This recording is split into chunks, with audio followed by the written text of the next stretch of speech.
then make sure you hit, on. And then,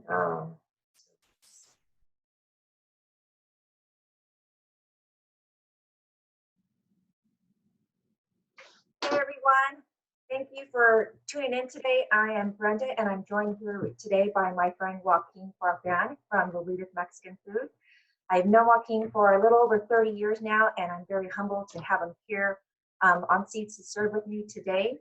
A little bit about Joaquin and his business. They have been featured on BuzzFeed, on USA Today, on Thrillist, and that's just to name a few.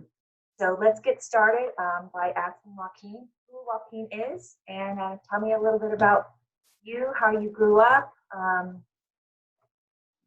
us about Joaquin. Yes, well, I was born in 1970 right here in Chula Vista. Actually, I was born and raised here in Chula Vista. My family did move to Tijuana for about 4 or 5 years at my birth. But quickly we came back to Chula Vista in '74. And we've been living here ever since. We grew up on G Street right here in Chula Vista, right next to Broadway in the old part of Chula Vista. Very beautiful childhood. What can I say? Friends, family. We didn't have much, but friends and family was way more than money could ever buy. So it was a great childhood. Growing up about 10 or 11 years right there on G Street by Smith. I actually went to school right there at Vista Square, which is right walking distance. I ended up going to Chula Vista Junior, still walking distance. And then when it was time to go to high school, it was a little further, but it's okay. It was really close still. And, we grew up in that area, like I said. There was many years where we didn't even have a car. But if you all remember, we had the Chula Vista Shopping Center, which had Bonds back in the day. It had a lot of department stores, a lot of little stores. It had Haircut Place. Had like maybe a pharmacy place. Everything that we needed was a fourth of a mile away from our house. So it was really cool growing up, walking to the mall. And then if most of you remember, we had the Fiesta Twin. Went to the theaters. We went to Farrell's. We went to Royal Ardan. Now in Royal Ardan, a lot of times we went in there just to window shop because we didn't really have money to buy a lot of the expensive stuff they had there at Royal Ardan. But it was pretty cool. Never complained. Just lived life. And we were very, very blessed from the get-go. Yes. We didn't have much, but we had everything we needed, right? Amen. Yes, yes. So high school, what did you dream about becoming in high school? Did you always know you'd fall into the family business? Well, actually, let me go back to grade school, if you don't mind. In grade school, I wanted to become an architect, I believe, something to that effect. I like to draw. I like to make drawings. I drew a lot of baseball fields. I just like to draw and use the ruler, use the pencil. So I thought about architecture when I was very young. Then in junior high, I think like a lot of us baseball players, we wanted to play, professional baseball. Everybody that plays baseball, little league, all that, you want to play professional baseball. That's everybody's dream, But quickly I realized that it was not really going to happen. But again, it was good to dream. And then I started thinking about the family business little by little. As I was growing and getting older, because I said to myself, well, look, you know what? I want to go to college, but what am I going to study? So I ended up going to Southwestern for a couple of years. I studied business. I didn't last too long there. I just went back to work. I went back to just the grind, just putting in the hours and putting in the time, knowing that was probably pretty much my best bet for my future as far as my professional work is concerned. And most of you may know or may not know Roberto Robledo's my grandfather, the founder of Roberto's taco shops. So yeah, the taco shops and the food business was in our blood ever since before I was even born. So yes, something was going to give. And actually my dad's dad was also a cook for many, many years. And so that's where my dad gets all his cooking skills from his mom as well. My grandma, a lot of cooking skills, a lot of kitchen, a lot of food knowledge. So one way or another, I was going to be involved in the business, and I look forward to it. Yes. Well, I remember Roberto's going after cruising on Highland. Going there to go eat after a night out on just up to no good sometimes. Yes. Likewise. We all hang out. And it was pretty cool knowing that that place is your uncle's place. This and that. We go over there with my friends. Go to the back area. Ask some of the cooks to, make us a couple burritos, this and that. It was pretty cool. Good times. I remember that place when it was still Arby's. Oh, that's Not too right. much, not too much in my memory, but for photos, with photos and stuff, Yeah. that my mom shared with me. It was Arby's. Pep Boys has been there forever. So that area and that part of Chula Vista holds a dear place in my heart. Yeah. Not too many people probably remember it's Arby's, so you are really telling our age now. Yes, I am. Yeah.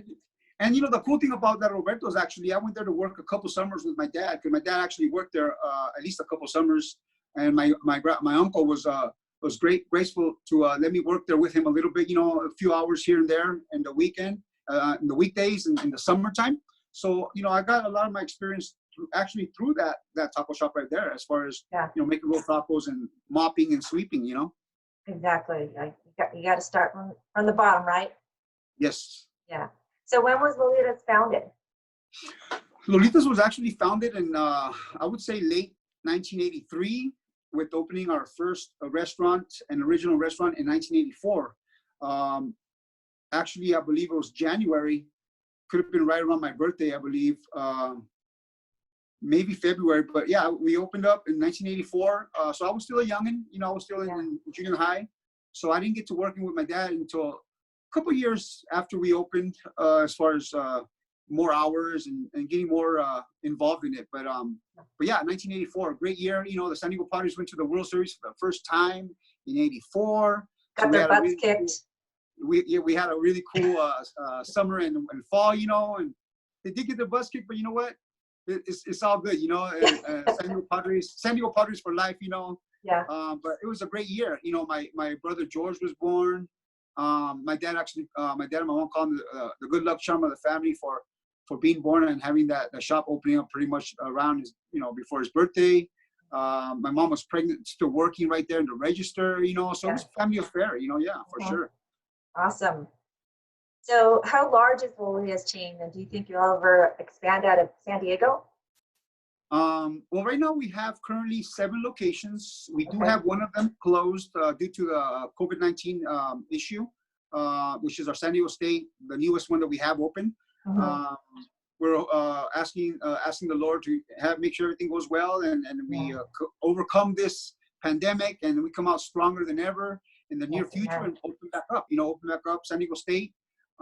We've been very, very blessed to have a couple of my brothers from church go over there and bless the location when we opened it.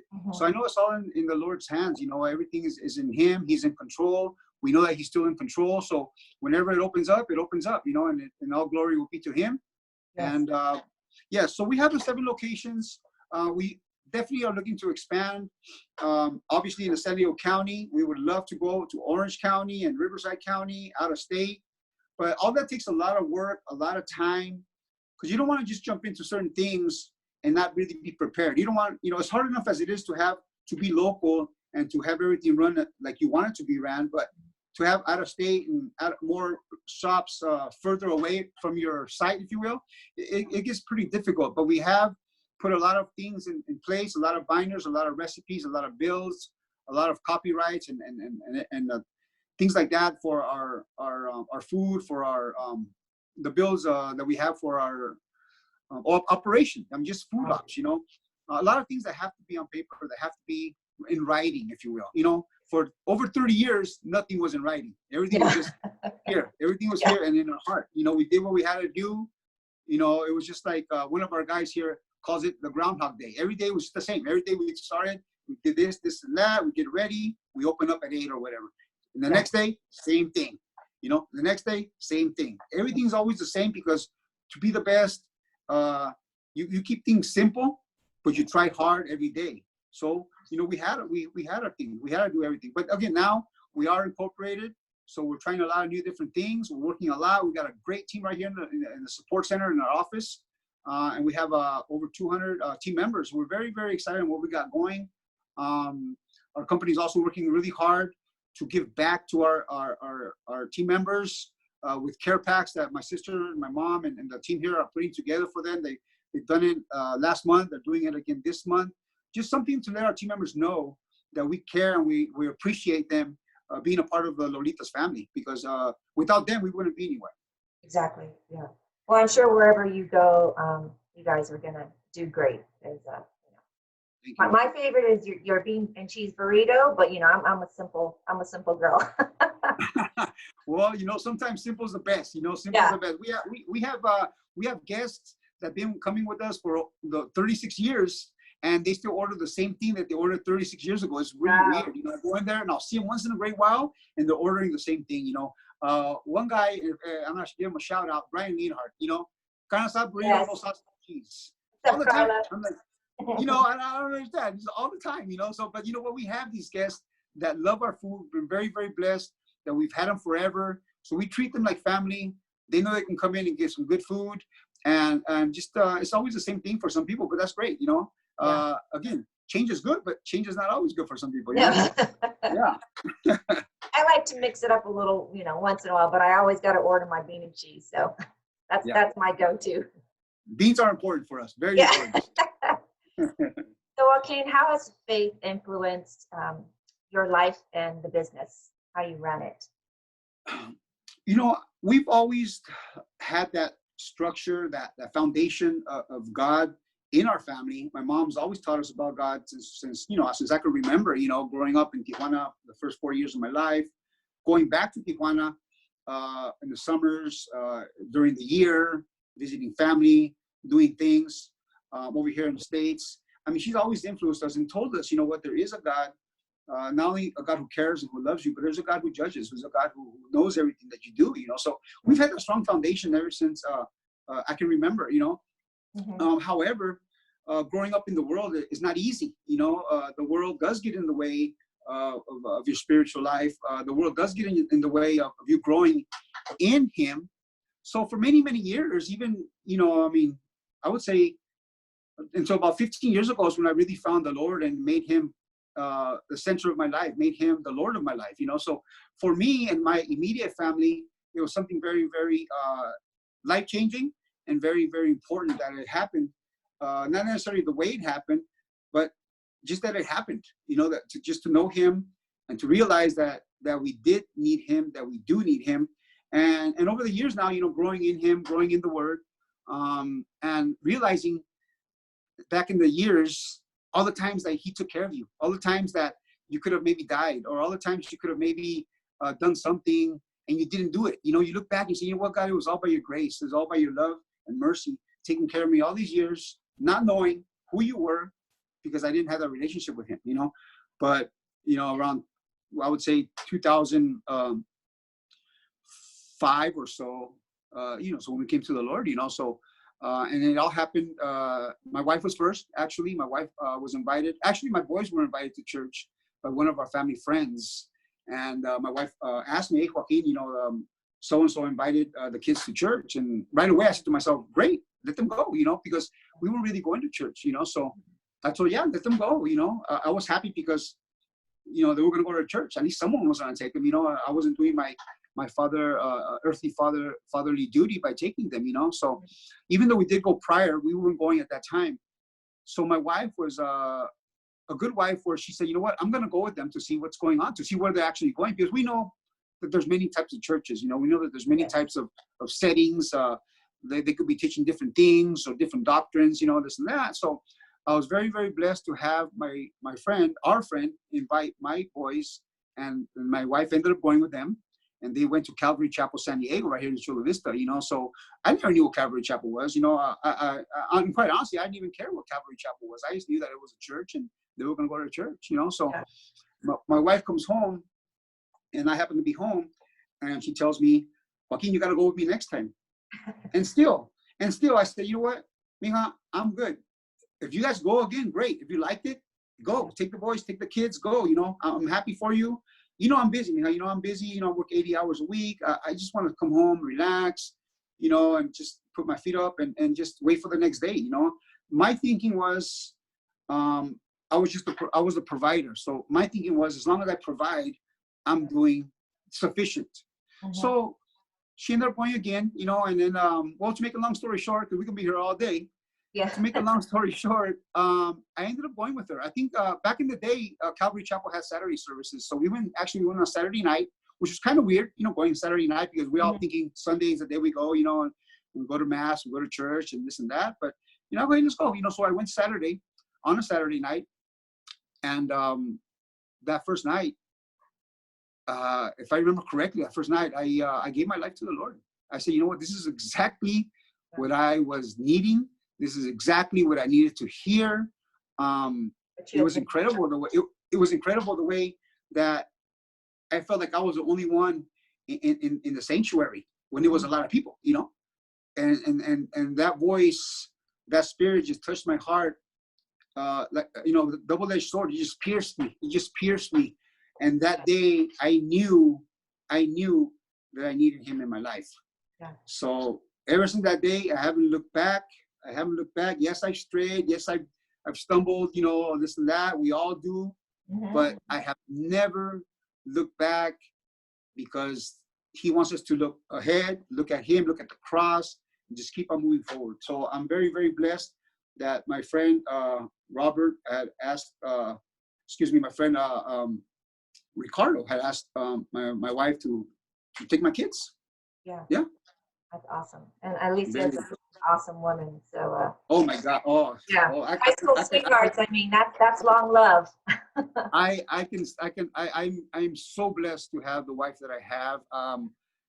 Like most husbands, we tend to take our wives for granted most of the time. You know, we just we just, with our eyes closed a lot of times, you know, we're so busy in this and that, we forget about who's really at the house, who has the backbone of the family, who's the real the head of the family. You know, it's the wife. You know, the wife is just it's there. It's like my mom and dad. You know, my mom and dad work really great as a team.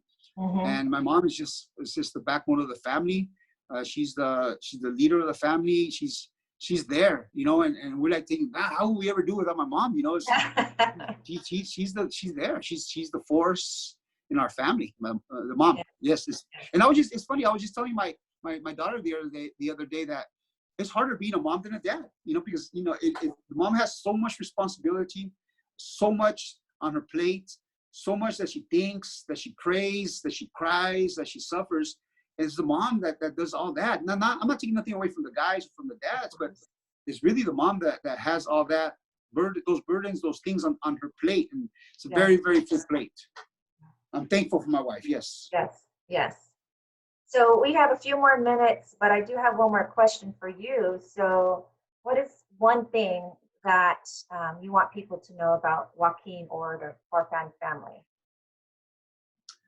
I would like for people to know and realize that we are a genuine family that really does care about people, that really do care and love our community, the people that we're around, the people that we know, and even the people that we don't know, because we've done so much for people in general. You know, yeah, we don't know everyone, we don't meet everyone, but my mom and dad has taught us to be giving. Now, am I a giving person individually? Maybe not as much as I should be. You know, I'll be honest right now, maybe not as much as I should be. Some days, some months I don't give, I forget, I'm selfish, you know, things happen, you know, but in general, my family, my immediate family, my mom, my dad, my whole family, we've been taught that way. That it's better to give than receive. We're honest people. We mess up and fall like everyone else, but you know what? A righteous man falls 7 times, gets up 7 times. Yes. So that's what I teach my kids. That's what I've been taught, and that's what we try to do. We just try to be available. We try to be there, and just try to give back, because God has given us so much. Yes. We just want to give back and give back as much as we can, and you know, by God's grace, we have been doing that for, you know, almost 3 decades now. Just giving back to the community, to organizations, schools, little leagues, individuals, just different things. You know, we've done different things, and we've grown. So it's not easy to give as much as we want to give, but we have allotments. We have, you know, a certain amount that we give every year. You know, so we're just a loving, caring family that falls, but we're here. Exactly. We all fall. So that's awesome. Well, Joaquin, thank you so much for coming on and joining me today. And for all those that have stick to the end, I do want to bless, you know, 10 families that are in need and that would just, you know, just enjoy a family meal with their family. So if you know a family or you are a family that you like to see blessed, please DM me or call me, message me, and I'd love to chat with you about that. And Joaquin has generously will be discounting 10% for the families that I do want to bless. So thank you, Joaquin, and Lolitas, Mexican food. It's been great having you on here today. I know that we go way back, and we kind of have the same, upbringing, the same story. So it's very humbling to be able to talk to you and to have you on today. So thank you again, and I just want to wish you many blessings to you, your family, and much success to Lolitas. Brenda, thank you very much for having me. It was a pleasure, and I just thank God for your huge heart for wanting to give to the families. That's something that we don't see much anymore, But people like yourself with a huge heart is what this world needs, and I thank God for you as well. Yes. Thank you. All right, Joaquin. Well, say hi to Alicia for me, and we'll talk again real soon. Okay. I will. Thank you. God bless you guys. Okay, Bye. bye.